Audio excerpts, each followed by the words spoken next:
and welcome to this edition of Sidelines. I'm Jimmy Johnson. This week we'll dive into the pool at Colgate to meet the Raiders' new coach, and we'll take a closer look at the Patriot League's most dominant defense in women's soccer this season. We'll also preview the women's race of the Patriot League cross-country championships. First, Fernando Canales took over the Colgate swimming program for the 2010 season, and he inherits a successful women's team that is placed in the top 3 of the Patriot League 5 years in a row. That includes 2 league titles in 2008 and 2009. To learn more about the Raiders' new coach, let's turn to Gloria Nantoya for the story.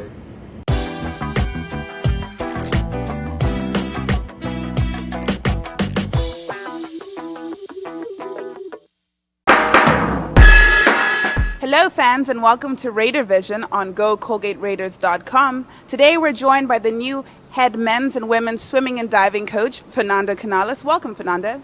I feel very welcome. Thank you for the folks that have been here at Colgate have been fantastic.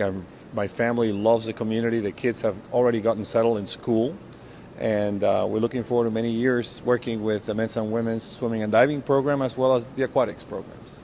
So how does it feel to be the new Mark S. Randall Endowed Chair of the swimming and diving team? It's a great honor. I come from the University of Michigan, and we have phenomenal swimming tradition there. I look forward to humbly uphold the swimming traditions here at Colgate. And I know it's a fantastic program with great history, and we will honor it in every step of the way.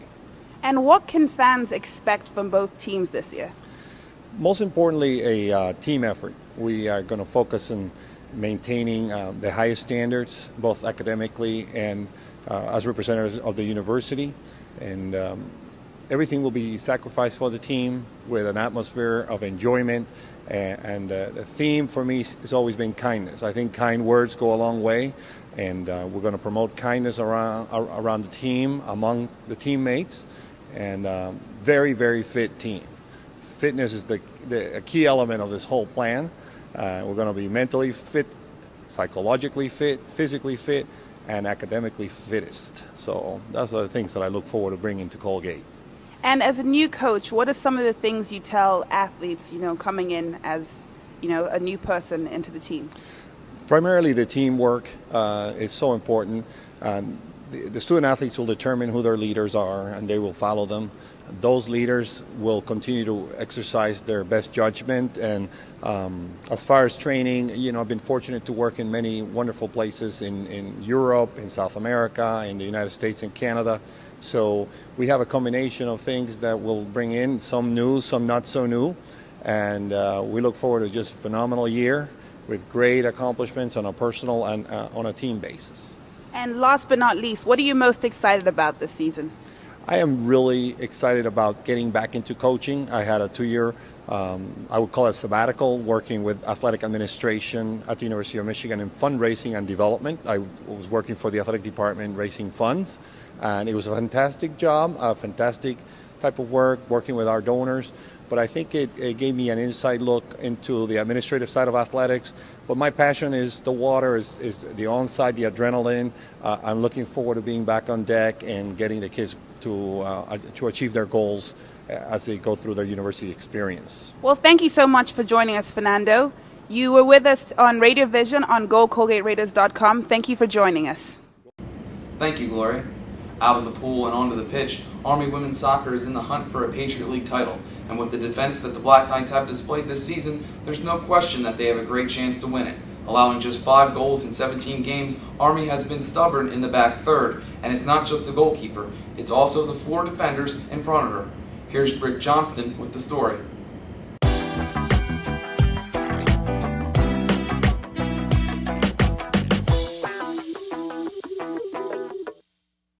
In their 16 matches this season, the Army women's soccer team has had only 4 goals scored on them, and the back line has been a big reason why.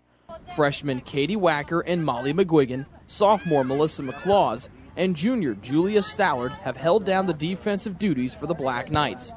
Wacker says she had the typical freshman jitters at the beginning of the season. It was intimidating at first, being in the starting lineup, but they've helped me out a lot, just Mel and Julia, since they're upperclassmen. They talk to me a lot on the field and off the field, just with what I need to improve on and what I do well. They're really encouraging, so that helps a lot. McGuigan, who scored a goal in Army's win over Delaware, echoes Wacker's feelings on Stallard and McClaws. The upperclassmen have been a huge part of me growing as a player here. I couldn't have done anything without them. Every single day I come to practice, I look up to the upperclassmen and try to become more like them. All four recognize the chemistry they've developed on the field, and McClaws says games are a lot more enjoyable. It makes it awesome. It makes it easy just to come out and know that the other girls are going to be there for you and play their best no matter what. So it's a good thing. I just love them. They're great. I love playing with them all the time. It's awesome. Stallard has played in every match during her West Point career, including the Black Knights' trip to the NCAA tournament in 2008. The Texan knows how vital the defenders' cohesiveness has been to the team's success this season.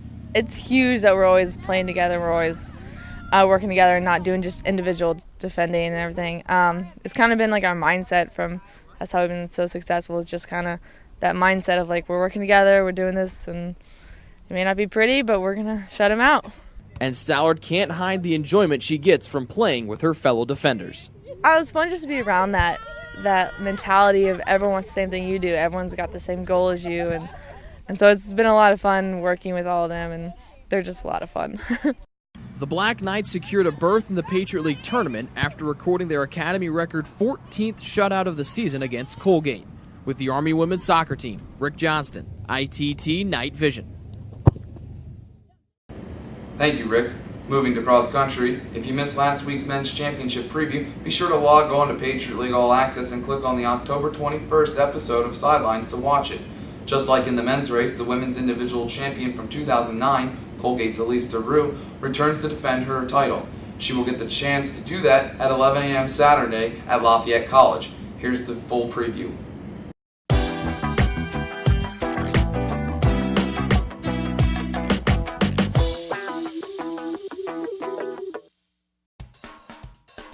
The top 4 teams in the Patriot League preseason poll will all be in tight contention for a 2010 championship this Saturday. The defending champion Bucknell Bison won the preseason poll's top spot with 96 points and 12 first-place votes, but it's starting to look like a much closer competition after 2 months of running. Navy picked second and Army third have run strong this season. Army edged Navy 26-29 in a dual meet October 17th. And Colgate, picked fourth, has finished in the top 10 in all 4 of its events. That includes a 10th place finish at the Paul Short Run, 4 spots better than favored Bucknell, and 18 spots ahead of Army. Last season's individual champion, Elise DeRue, has led the way for the Colgate Raiders, who will make a run at a title this Saturday. Here's a closer look at all 8 women's teams. American finished 8th last season with 145 points, and the Eagles were selected to land in that same spot this season. Giving them a chance to shave off some points and climb the standings is Octavia Reinhardt, who has posted some of the league's top times in 2010.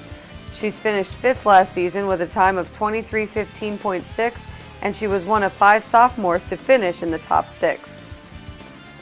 Army placed 2nd last season with 81 points, and the Black Knights were picked to drop 1 spot this year to 3rd.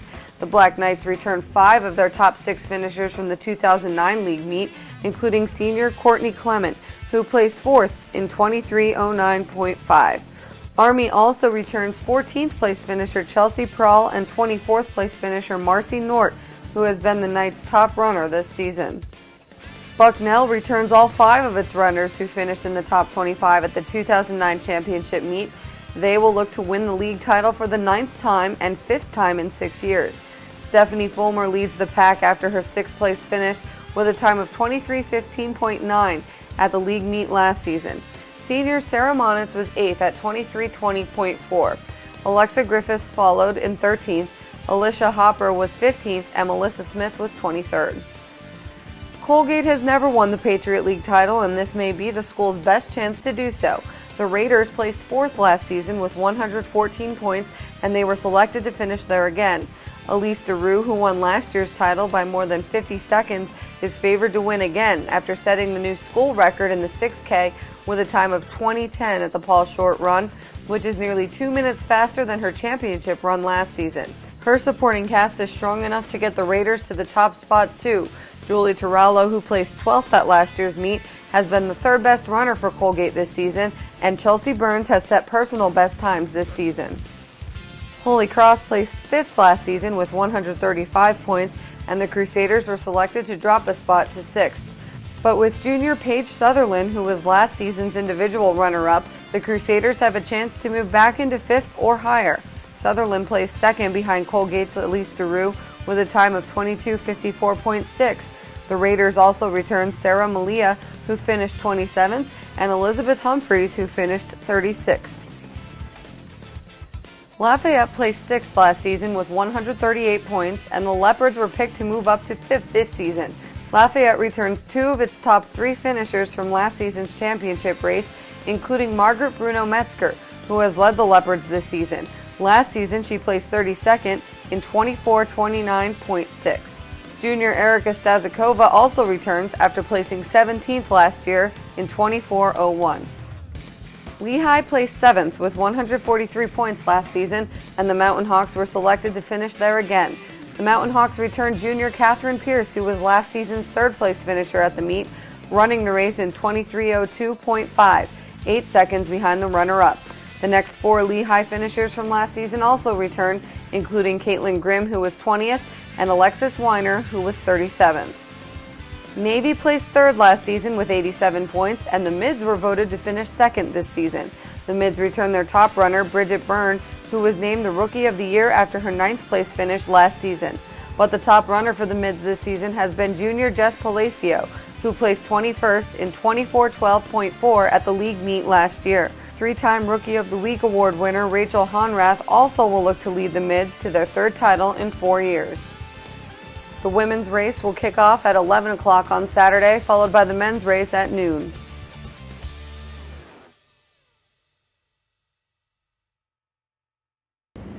For more information on the cross-country championships as well as any other upcoming championships in the Patriot League, you can log on to patriotleague.com and follow the championship links. There you will also find more information on the Patriot League and its celebration of the 20th anniversary. Patriot League also can be followed on Facebook and Twitter. We thank you for joining us here on Sidelines, and we'll see you again next week.